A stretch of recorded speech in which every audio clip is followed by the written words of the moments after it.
इसी तरह डॉक्टर लक्ष्मण यादव जी को भी बहुत ही संघर्ष देखना पड़ा। उनके मम्मी पापा को, उनके माता पिता को बहुत ही संघर्ष किया, जब जाके वो दिल्ली विश्वविद्यालय के प्रोफेसर बने थे। उनके लिए एक सपने से बड़ा और कुछ नहीं है। आज उनका नौकरी छीन ली गई है। नमस्कार दोस्तों, मैं Anil Kumar, BP news channel में आपका स्वागत है।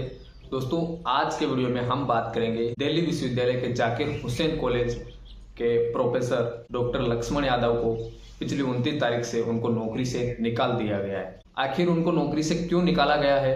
क्या उनका सच बोलने का साहस उनकी नौकरी के निकलने का कारण बना? क्या हमारे भारत देश को सच बोलने वाले टीचरों को नौकरी से निकालना पड़ रहा है? क्या हमारे भारत देश की शिक्षा इतनी खोखली हो गई है? एक टीचर जो शिक्षा के लिए आंदोलन करता है, उनको निकालना पड़ रहा है? पूरा ही इस वीडियो में देखेंगे। आप लोग वीडियो में आखिर तक बनिएगा।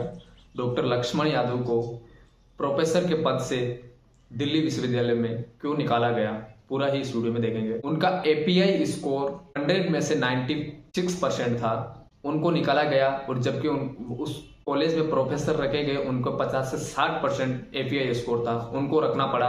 और 96% वाले को नौकरी से निकालना क्यों पड़ा, पूरा इस वीडियो में देखेंगे। वीडियो में आप लोग आखिर तक रहेगा। वीडियो बहुत ही नॉलेजेबल होने वाला है। आपको वीडियो जरा भी स्किप नहीं करना, पूरा देख के जाना है।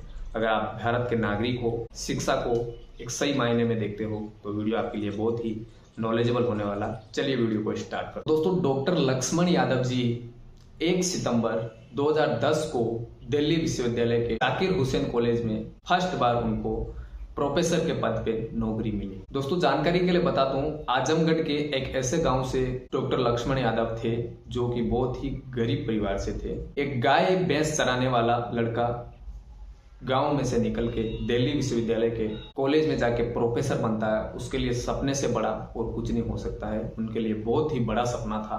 उनके माँ बाप इतनी गरीब स्थिति के थे, उनको डॉक्टर लक्ष्मण यादव को पढ़ाने के लिए बहुत ही दिहाड़ी मजदूरी करके, एक किसान परिवार से थे, दिहाड़ी मजदूरी करके उनको अपने बच्चे को पढ़ाना पड़ता था। कह सकते हो, एक गरीब फैमिली के बच्चों को पढ़ाने के लिए माँ बाप कितना संघर्ष करना पड़ता है, वो गरीब परिवार वाले ही जानते हैं।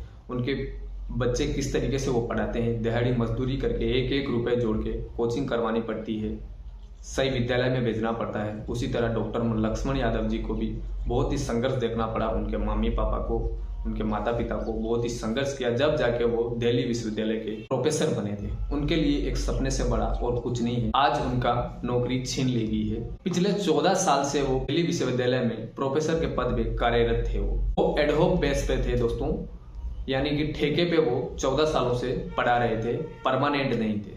उनको परमानेंट करने की बारी आई, तब उनको निकाल दिया गया। डॉक्टर लक्ष्मण यादव दोस्तों, हम बता दें, प्रोफेसर के साथ साथ वो एक समाज सेवक भी थे। समाज के लिए आवाज उठाने वाले भी थे, आंदोलन करने वाले भी थे। भारत के शोषित पीड़ितों के लिए संविधान के बारे में बताना यूट्यूब चैनल है उनका, उसके माध्यम से वो समाज के लिए विश्वविद्यालय में पढ़ाने के अलावा वो बाहर समाज सेवा भी कर रहे थे, यानी कि समाज को एक सही दिशा बताने का काम भी कर रहे थे। वही उनके लिए, उनकी नौकरी के लिए एक बड़ा जिम्मेदार रहा। उनको सच बोलना उनके लिए एक बहुत बड़ा भारी हो गया। जबकि उन्होंने कभी भी बाहर जो जनता को बताते हैं, बाहर क्या राजनीति चल रही है, क्या नहीं चल रही है, उन्होंने कभी क्लास में कभी भी नहीं बताया। क्योंकि उनको पता था क्लास में ऐसे बहुत सारे स्टूडेंट हैं जो उनके खिलाफ हैं। उनके लेक्चर को रिकॉर्ड करके बाहर बताने की कोशिश करते हैं, क्योंकि उनको निकालने का साजिश पहले से ही चल रही थी, उनको पता था। इसलिए उन्होंने कभी भी बाहरी दुनिया को अपने क्लास में कभी नहीं आने दी। तो वो 14 साल से विद्यालय में कार्यरत थे, एडहॉक बेस पे थे, यानी कि ठेके पे वो पढ़ा रहे थे। और उनका पिछले 29 तारीख को जब इंटरव्यू हुआ, उनको परमानेंट करने की जब बात आई, उनका इंटरव्यू हुआ, तो 8 से 10 लोग उन्होंने उनका इंटरव्यू लिया। और बहुत सारे जो प्रोफेसर थे विश्वविद्यालय में, वो सारे आए, सबका इंटरव्यू हुआ, परमानेंट करने की बारी आई। तो डॉक्टर लक्ष्मण यादव का भी इंटरव्यू हुआ। इंटरव्यू में जब देखा गया, 14 साल में उनके खिलाफ एक भी कंप्लेन नहीं आई। और बच्चों से शिकायत मांगी गई, क्लास में बच्चों से शिकायत मांगी गई, तो उल्टी बच्चों ने उनकी तारीफ की। बच्चों से भी उनकी कोई शिकायत नहीं थी। 14 साल में एक भी कंप्लेन उनके खिलाफ नहीं थी।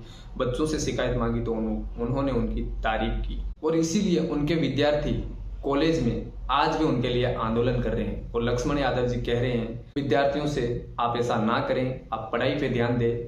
मैं अपने हिस्से की लड़ाई खुद लड़ूंगा, क्योंकि विद्यार्थी अपना जीवन बर्बाद ना करें, उनको नौकरी से निकाल दिया गया है, वो जिम्मेदारी खुद ले रहे हैं, मैं अपनी जिम्मेदारी अपने लड़ाई खुद लड़ूं। बात आती है लक्ष्मण यादव का एपीआई स्कोर 100 में से 96%। उनके बराबर शायद ही 2 से 3 प्रोफेसर उनके आसपास होंगे, बाकी सारे ही सारे 50 से 60% में थे। किसी का भी 80-90% भी एपीआई स्कोर नहीं था। उनका एपीआई स्कोर भी बहुत बढ़िया था। उनकी 14 साल में कोई कंप्लेन भी नहीं थी। उनके 8 लेख प्रकाशित हैं और एक किताब प्रकाशित है। पीएचडी पूरी कर रखी उन्होंने। इलाहाबाद विश्वविद्यालय से गोल्ड मेडलिस्ट हैं वो। पीएचडी उनकी 2013 में ही पूरी हो गई थी, यानी कि इंटरव्यू की शर्तों के हिसाब से वो उनसे बहुत ही आगे थे, पहले से ही आगे थे।